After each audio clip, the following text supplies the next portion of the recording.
Thank you. Hello, everyone. Okay, thanks. Sorry for last time inconvenience. It was all because of my bad internet. So I start again. First of all, I would like to introduce the title of chapter Unit Commitment. So the question rises, what is unit commitment? All around the world, electricity generation companies and power systems have the problem of deciding how best they can meet the varying load of electricity, which has daily or weekly cycles.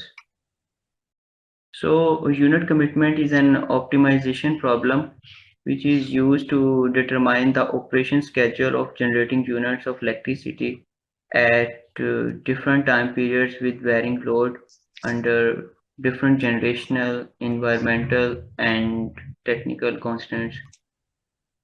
In simple words, we can say that the unit commitment is the process of deciding which generating unit at each power station needed to start up and when it is needed to shut down. So the concept of unit commitment involves determining which generating unit should be online at each time period and how much power from each of these online units should be produced. So by optimizing such decisions, power companies can produce power at lower cost and they can schedule the generation to minimize the fuel cost or to maximize the total profit. Every kind of human activity follows cycle in the form of ups and downs. Similarly, any kind of system which is providing services also experiences usage cycle. Like sometimes during transportation we face rush of traffic and during communication because of traffic on server link also becomes down. But here we are talking about electrical power systems. So electric power system also faces variation in load demands. Electric power consumptions follows daily, weekly and seasonal cycles. High power required during day hours because all the industrial and commercial loads are in operational mode and during evening hours lightning load increase and cause change in demand. Lower usage on weekends, so here unit commitment and economic dispatch plays an important role because we do not need to run all the generating units. And similarly, temperature rises during extreme weather conditions. So all these load cycles create economic problem for power generation because if we run all the units all the time it will be very costly, so only during peak demand we need to run maximum generating units. Here is the verbal meaning of unit commitment.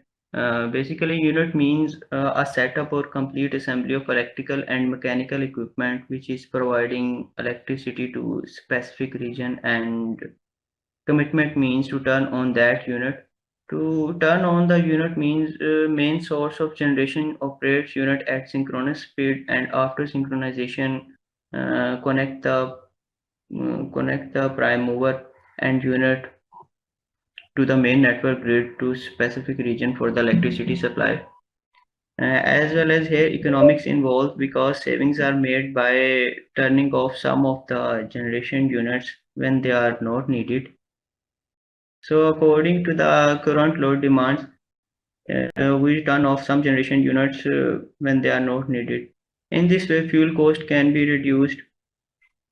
The engineering problem is that is committing enough units to meet current and future load demands while minimizing the starting and operating cost, which is objective function. So let's discuss this with an example. Here we are three generation units uh, which in which the maximum and minimum demands are given. The unit 1 can produce 150 megawatt to 600 megawatt and unit 2 can produce 100 megawatt to 400 megawatt, and the generation capacity of unit 3 is 50 megawatt to 200 megawatt. Similarly, the equations for the fuel cost estimations are also given for all the three units F1, F2 and F3. So what will be the best combination to supply a 550 megawatt load?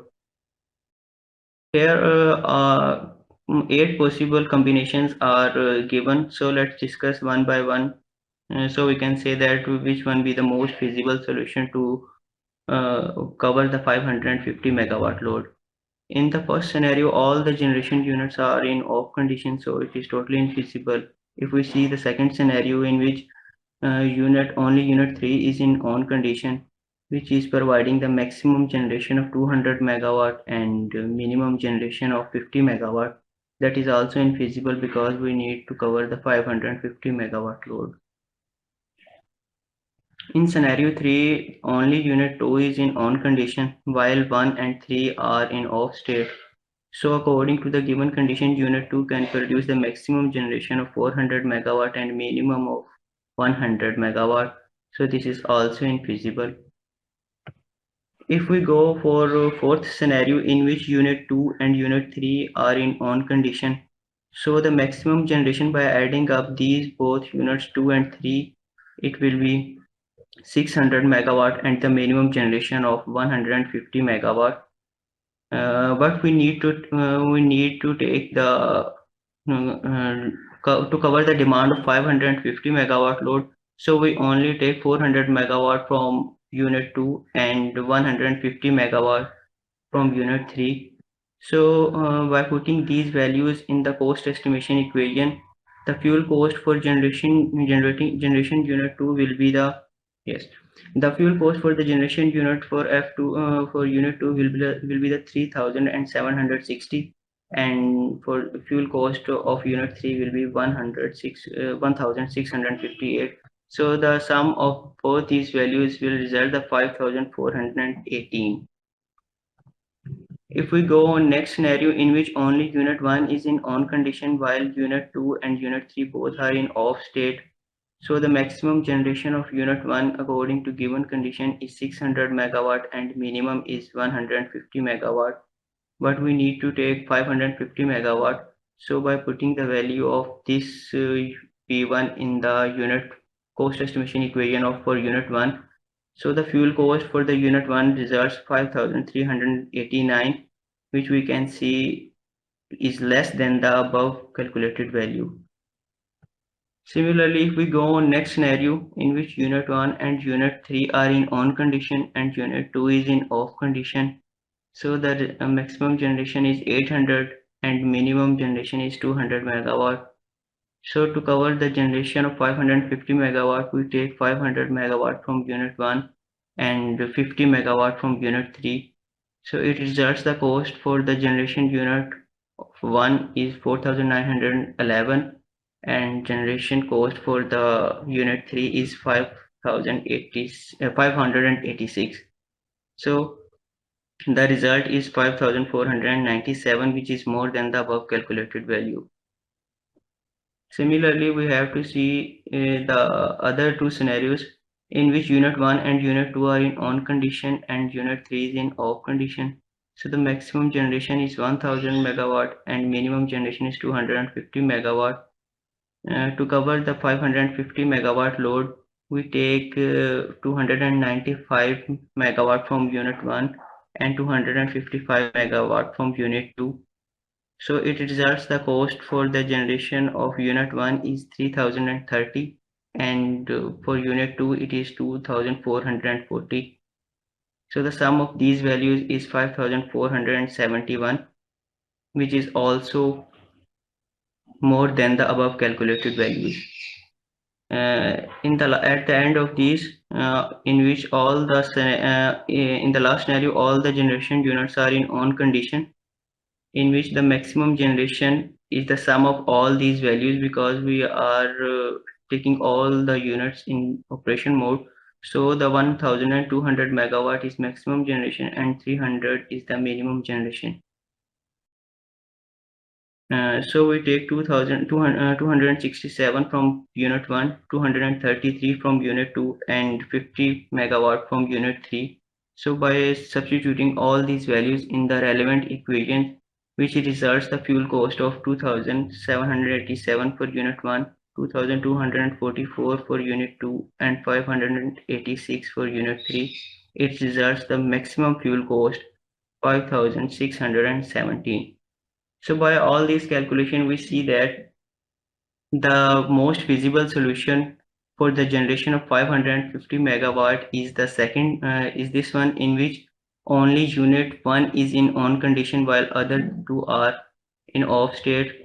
We cover our demand as well as we save our fuel cost and operational cost also. It was all from me. If you have any question, please you can ask. Okay, any question? Okay, so the next one. No, Loshi. Okay. So at the last portion will be presented by Akil. Yes, Akil, yes. Good afternoon, everyone. Good afternoon, respected Professor Shrisha. This is Akil Yusuf. I am here to present unit commitment and solution method, the last part of our group presentation. So let's start. The page number from 14. Priority list method consists of a simple shutdown rule obtained by an exhaustive enumeration of all unit combinations at each load level are obtained by nothing the full load average production cost of each unit. The full load average production cost is their net heat rate full load multiplied by the fuel cost. So we get the average load unit cost. Various enhancements can be made by the priority list scheme by the grouping of units to ensure that various constants are met. Please move next page. Salman. Typical shutdown rule. At each hour when load is dropping, determine whether dropping the next unit on the list leaves sufficient generation to supply the load pulse the spinning reserve requirement. If the supply is not sufficient, keep the unit committed. Determine the number of hours before the unit is needed again. If the time is less than the minimum shutdown time for a unit, keep it committed. Perform a cost comparison, the sum of hourly production cost for the next number of hours with the next unit to be drawn being committed, and the sum of the restart cost for the next unit based on the minimum cost of the cooling the unit or banking the unit. Please next page. Salman. Here we discuss the example. Construct the priority list for the unit in the first example using the same cost equation. Unit 1 function of P 561 plus 7.9 P1 where minimum value of power 150 and maximum 600 megawatt. And unit 2 we have 100 minimum value and 400 maximum. And same as the unit number 3 we have a minimum power in megawatt 50 and maximum 200 megawatt. So we can, through this formula, we can get the full load average production cost, which is the minimum of unit 1 and maximum unit 3. So a strict priority order for these unit is like as 2, 1 and 3. Please next, Salman. In this example, the commitment scheme ignoring the minimum up down times and startup cost, where we combination has same as 1 plus 2 plus 3, 300 megawatt is minimum and maximum 1200 megawatt. So 1 plus 2 we have a minimum 250 and maximum 1000 megawatt, and in 2 minimum is 100 and maximum 400 megawatt. This scheme does not completely parallel the shutdown sequence described in this first example. The unit 2 was shut down at 600 megawatt, leaving unit 1. Here, unit 1 is the shut down at 400 megawatt, leaving unit 2. Why the difference? Where is the problem? So we have when combination 1 plus 2 plus 3, we have a minimum 300 megawatt and maximum 1200 megawatt. So combination like when we have a less cost is in unit number 2, so it's the right combination. It is all over from me. Any question, please? Loishi, any question, please? Okay, it's fine. So Thank you. so we continue for the next group for lecture 6. For lecture 7, yeah, lecture 7. Yeah, it's our group, Sajid. Okay. Thanks, Loshi, for allowing us to present again.